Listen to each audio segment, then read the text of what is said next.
Assalamualaikum warahmatullahi wabarakatuh. Baiklah, di sini saya akan menjelaskan tentang evaluasi saya tentang senam ritmik tugas keempat atau pertemuan keempat. Langsung saja. Hal yang pertama yaitu jelaskanlah pola langkah dasar yang bisa digunakan dalam membuat gerakan senam ritmik. Jawabannya, pola langkah dasar dalam senam ritmik bertujuan untuk menciptakan variasi gerakan dalam rangkaian gerakan sehingga terciptanya gerakan yang kompleks secara terstruktur.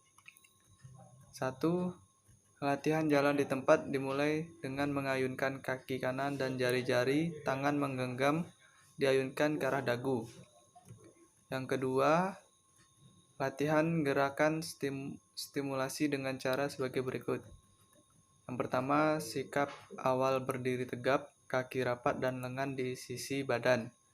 Yang kedua, kaki kanan dibuka selebar bahu, kedua tangan diangkat ke depan, terus ke atas sambil menarik nafas. Yang ketiga, kedua lengan turun ke sisi badan sambil mengeluarkan nafas. Yang keempat, kedua lengan diangkat dari sisi badan ke samping dan ke atas sambil menarik nafas. Yang kelima, kedua lengan turun ke depan, terus ke sisi badan sambil mengeluarkan nafas.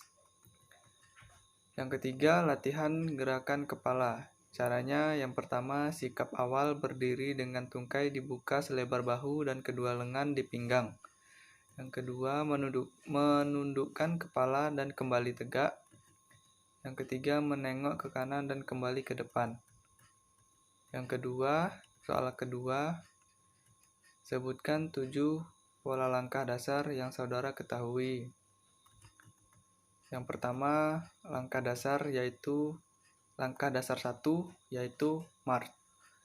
Gerak langkah low impact tradisional dengan syarat pendaratan menggunakan bola kaki atau ujung telapak kaki atau pangkal jari. Yang kedua, gerak dasar 2 yaitu jog. Pilihan gerak high impact dengan menjaga batang tubuh atau torso selalu kontraksi. Yang ketiga, gerak langkah dasar nomor 3 yaitu skip. Gerak high atau low impact berupa kombinasi pelurusan atau ekstensi sendi lutut atau penekukan atau fleksi sendi panggul. Saat melakukan gerakan ini, telapak kaki boleh terkunci lurus, point, atau tertekuk kuat atau flexion. Yang keempat, knee lift merupakan langkah dasar 4, yaitu mengangkat lutut dengan posisi tertekuk dengan ketinggian minimum setinggi pinggang, dan telapak kaki boleh terkunci lurus atau point, ataupun tertekuk kuat atau flexion, dapat dilakukan high atau low impact. Yang kelima, langkah dasar 5 yaitu kick, di mana dapat dilakukan dengan high atau low impact. Gerakan berupa menekuk sendi panggul atau tungkai tetap lurus dengan ketinggian berbagai level. Telapak kaki boleh terkunci lurus atau point, ataupun tertekuk kuat atau flexion, dapat dilakukan high atau low impact. Yang keenam, langkah dasar nomor 6 adalah jumping jack, yaitu membuka, tutup tungkai dan kaki ke samping dengan ditekuk atau diluruskan pada bagian panggul dan lutut. Pada saat mendarat, lutut harus selalu ditekuk dengan halus untuk meredam hentakan, dan berat badan harus tetap berada di antara dua kaki. Yang ketujuh adalah langkah dasar lunge, yaitu membuka, tutup tungkai secara diagonal dengan pangkal gerak pada sendi panggul, dengan lutut tungkai depan ditekuk atau melewati ujung telapak kaki, sedangkan lutut tungkai belakang lurus tapi tidak terkunci. Kedua telapak kaki harus selalu paralel atau sejajar. Gerakan dapat dilakukan dengan high atau low impact. Selanjutnya, soal ketiga yaitu jelaskanlah 4 variasi ayunan dengan ayunan tangan yang saudara pelajari. Yang pertama yaitu mengayunkan lengan setinggi bahu. Cara melakukan mengayun satu lengan. Yang pertama, sikap awal berdiri tegak. Kedua lengan berada rapat di samping badan, kemudian jalan di tempat. Yang kedua, ayunkan lengan kanan dari samping badan sampai setinggi bahu dan membentuk sudut 90 derajat. Kemudian turunkan kembali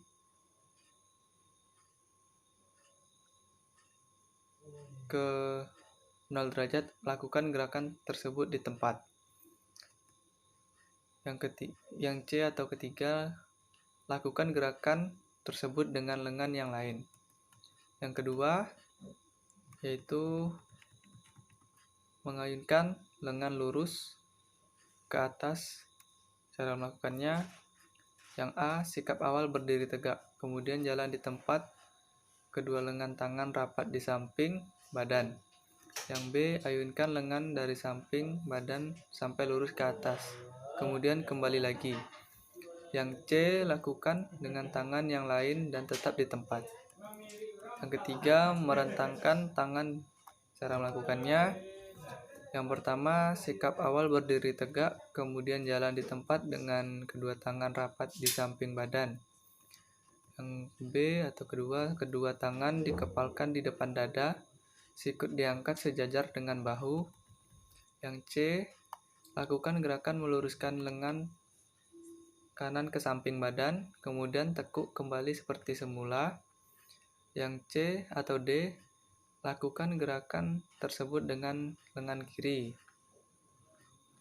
Yang keempat, mendorong tangan ke atas. Cara melakukannya, yang pertama, sikap awal berdiri tegak, kemudian jalan di tempat dengan kedua tangan rapat di samping badan. Yang B, kedua tangan mengepal di pinggang, telapak tangan menghadap ke atas dan sikut dibengkokkan.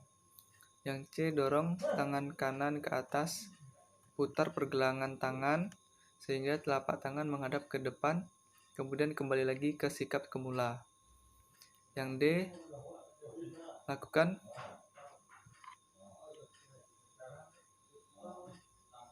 gerakan dengan tangan yang lain. Itulah yang dapat saya sampaikan, kurang dan lebihnya saya mohon maaf. Saya akhiri, wassalamualaikum warahmatullahi wabarakatuh.